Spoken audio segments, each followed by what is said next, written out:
Well, you know we're on the center because it's raining inside a cave. But hey, the lightning makes the build look all the more dramatic, doesn't it? I promised a tour of my upside down Viking house, so here we go. And yes, there's other fun things planned for Halloween as well. I'm not going to explain what those are for just yet, but we'll focus on this decoration for now. So this was built upside down using a combination of methods, some of which would be available in vanilla and some of which would not. I do have some invisible glass that's supporting part of it. So it turns out that the top of these ruins counts as ground for purposes of foundation support. So I do have part of this supported by a wall. That's what I got it started with. So of course you need the mod, either SS or S plus, that lets you have glass that then you can select the model there. And if you choose the version with no sides, it is invisible, but you still get the foundation support.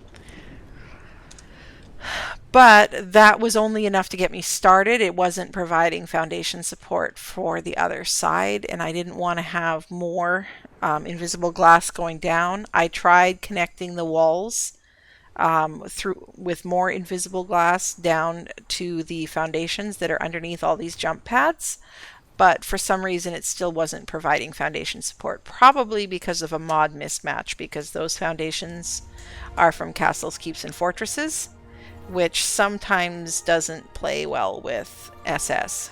So anyway, I decided to go with a different method. So let me get into ghost mode here. Cheat ghost. And you have to have access to admin commands to be able to do this. But if I go up through the mesh here, you will see that I ran pillars from the ceilings at the bottom of the house. See, these actually are not foundations. These are all walls and ceilings. But I ran pillars all the way up to the surface of the ground above. Some of them went all the way up to the surface of the ground.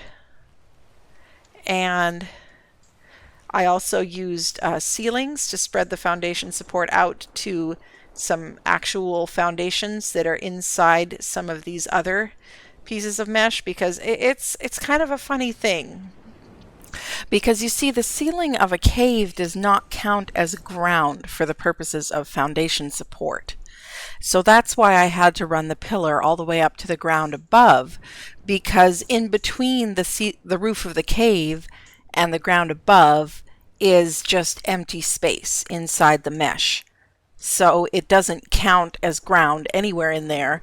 The pillar has to go all the way up through the ground above, or with ceilings, I was able to reach out to the sides to these other textures in there, which also count as ground. Just a funky little thing I've learned about building in the mesh.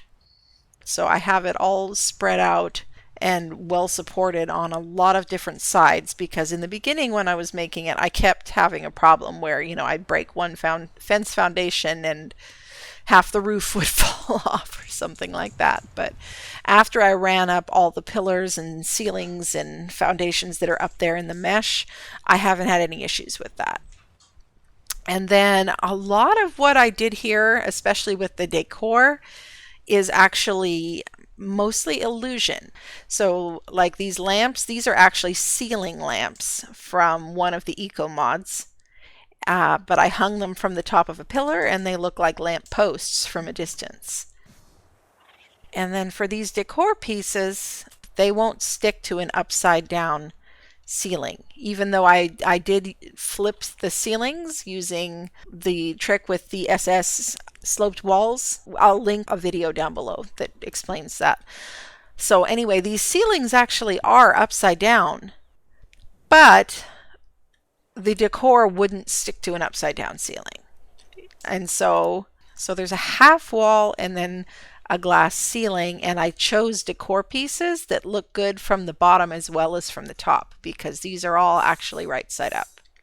So it is all an illusion. And let's make that invisible again. And the same is true on the other side. You can see these are actually bar stools from Eco's a RRRRP Decor. They don't go all the way to the ceiling, but they look good from a distance. And the loadout mannequin actually can flip upside down. And then on the other side, I actually found a dino that can sit in the yard here because, of course, Megalania can hang from the ceiling. The grass here, I was so stoked that this would actually flip upside down when snapped to an upside down ceiling. But this is from Eco's Garden Decor, and it is the grass blocks that she has there. And there's some ceiling ivy, and there's also her water blocks from the garden decor that you can put fish in. So I could have an upside down pond. And this fire ring is actually not upside down at all. This is just a regular bonfire from one of the Eco mods, Eco's RP Decor, I believe. And I put some lights in it to try to create a little bit of a glow. But when you snap it onto a ceiling, there's some of it that pokes through the bottom. And I just thought it looked nice. Even with just that little bit poking through, looks like a fire ring. So I decided to leave that up. The grass blocks, I made sure to run them until they disappeared into the mesh, until they clipped into it, to try to make it look more organic, more natural, so that you wouldn't see the edges of the blocks. And you can see there's a couple areas where I didn't bother doing that, and you can see the edges of them. The roof I actually did a little bit differently than how I would do it if it was a right side up house, because I noticed that when I had an overhang on the roof like you normally would for a Viking house, it blocked the door. Like from down below, when you're not flying, you couldn't see the door very well. So I had to kind of change up how I built it just so it would look good from below. And the castles, keeps, and fortresses stairs will snap both directions. They'll snap either up or down, so I was able to use those. And the tile floor here is also castles, keeps, and fortresses. These round windows are from Eco Stables Decor.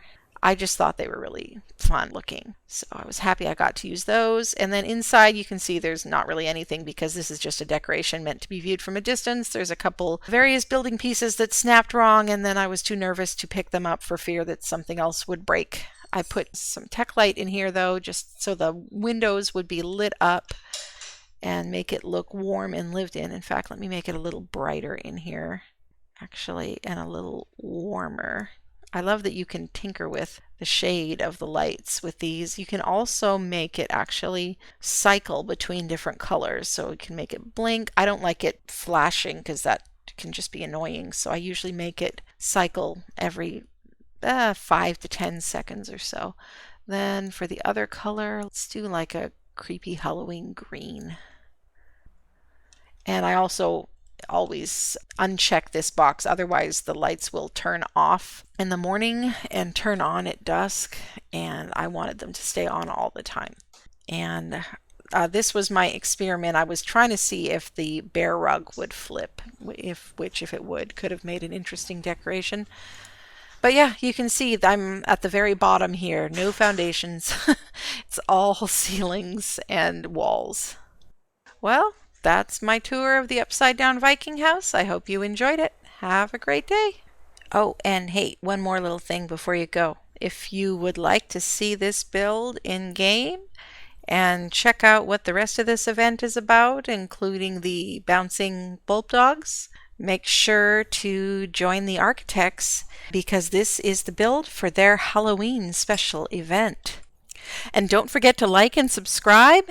And I'm now opening up my very own special Discord, and you are invited to join us. There's all kinds of games in there. You can post pictures of your builds. We've got all kinds of fun stuff. You can ask questions about Ark and get answers. I also have a special role, Early Birds, just for the first 100 people to join the Discord. And I hope you have a absolutely wonderful day. See you next time.